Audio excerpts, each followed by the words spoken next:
ఉలవపాడు మండలం రాజుపాలెం సమీపంలోని జాతీయ రహదారిపై తెల్లవారుజామున అగ్ని ప్రమాదం చోటు చేసుకుంది. హైదరాబాద్ నుంచి 36 మంది ప్రయాణికులతో తిరుపతి వెళుతున్న కావేరీ ట్రావెల్స్ బస్ రాజుపాలెం సమీపానికి రాగానే ఇంజన్లో ఒక్కసారిగా మంటలు చెలరేగినట్లు ప్రయాణికులు తెలిపారు. బస్సు వెనుక భాగంలోని టైరు వద్ద బేరింగ్ పట్టేయడంతో వెనుక నుంచి మంటలు వ్యాపించాయని డ్రైవర్ చెబుతున్నారు. అప్రమత్తమైన డ్రైవర్ వెంటనే బస్సును ఆపి ప్రయాణికులను సురక్షితంగా దించడంతో పెను ప్రమాదం తప్పింది. అనంతరం మంటలు వేగంగా వ్యాపించి బస్సు పూర్తిగా దగ్ధమైంది. సమాచారం అందుకున్న ఫైర్ సిబ్బంది ఘటనా స్థలానికి చేరుకొని మంటలను అదుపులోనికి తీసుకొచ్చారు. అయితే అప్పటికే బస్సు పూర్తిగా కాలిపోయింది. సమాచారం తెలుసుకున్న కందుకూరి సిఐ అన్వర్ బాషా, ఉలవపాడు ఎస్ఐ సుబ్బారావు ఘటనా స్థలానికి చేరుకొని ప్రమాదానికి గల కారణాలపై ఆరా తీశారు. ప్రమాదాలు సంభవించినప్పుడు హడావుడి, మొక్కుబడి తనిఖీలు, బాధితులకు నష్టపరిహారం జరుగుతాయి. తర్వాత మరలా షరామామూలే. హైదరాబాదు నుంచి తిరుపతికి సుమారు 600 కిలోమీటర్ల దూరం ఉంటుంది.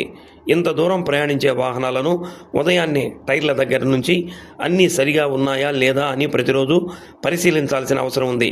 ప్రైవేటు ట్రావెల్స్లో కేవలం 2 డ్రైవర్లు లేదా 1 డ్రైవరు, 1 క్లీనరు డ్యూటీలో ఉంటారు. ఉదయాన్నే డ్యూటీ దిగిన వారు మరలా సాయంత్రం డ్యూటీకి ఎక్కడం తప్ప ఏముందిలే అనే తాత్సారం తరచూ కనబడుతుంది. ఆ తాత్సారమే ప్రయాణికుల ప్రాణాలను హరిస్తుంది. కేంద్ర ప్రభుత్వం కమిటీ నివేదించిన నిబంధనల మేరకు స్లీపర్ బస్సుల నిషేధమా లేదా ప్రయాణికుల భద్రతే ప్రామాణికంగా రూపొందించిన కొత్త డిజైన్లతో నడపటమా అనేది ప్రభుత్వాలు కఠిన నిర్ణయాలు తీసుకుంటే తప్ప ప్రయాణికుల భద్రతకు భరోసా ఉండదు. బస్సు ఎక్కాలంటేనే ఇంటి వద్ద అప్పగింతలు అన్నీ చెప్పి బయలుదేరే పరిస్థితులు దాపురించాయి.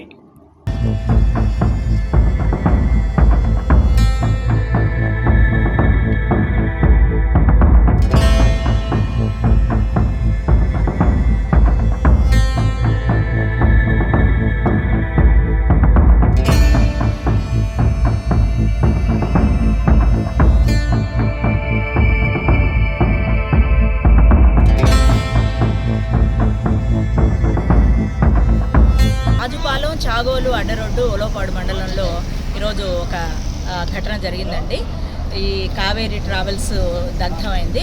అదృష్టవశాత్తు ప్యాసింజర్స్ ఎవరికి కూడా ఎటువంటి ప్రమాదం జరగకుండా అందరూ సురక్షితంగా బయటకు వచ్చిన తర్వాత ఒక అర్ధగంట స్పాన్లో డ్రైవర్స్ చాకచక్యం వల్ల ఈరోజు వీళ్ళందరినీ సేవ్ చేయగలిగారండి.